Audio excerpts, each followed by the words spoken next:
सालों पहले मिमसपुर गांव में एक डरावना और उड़ने वाला डायनासोर रहा करता था। उस गांव में डायनासोर की एक गुफा भी थी, जहां डायनासोर अक्सर आता जाता रहता था। वह डायनासोर इतना खतरनाक था कि उसके मुंह से आग भी निकलती थी।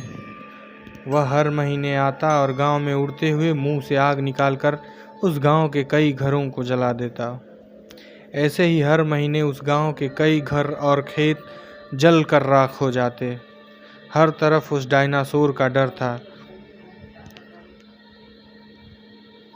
अपने गांव के लोगों को इतना परेशान देखकर राजा ने उस डायनासोर को मारने का फैसला ले लिया। उन्होंने उसकी गुफा में 10-12 सैनिक भेजे और जैसे ही सैनिकों ने डायनासोर पर चाकू से हमला किया, वैसे ही डायनासोर नींद से जग गया और सारे सैनिकों को मार दिया।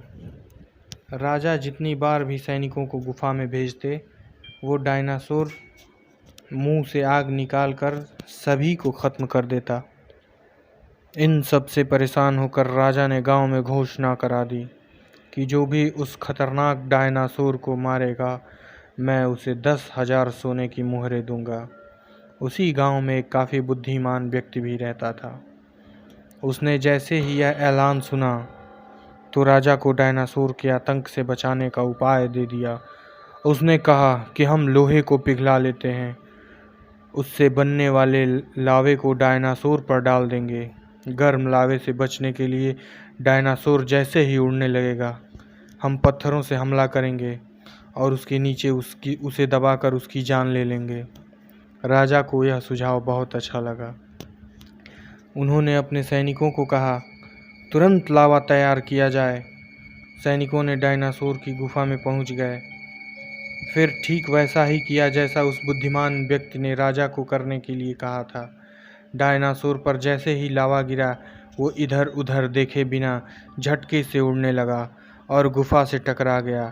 इसी बीच गुफा के ऊपर पत्थर उसके ऊपर गिरने लगे और वो उन्हीं के नीचे दब गया और अंततः उसकी मृत्यु हो गई।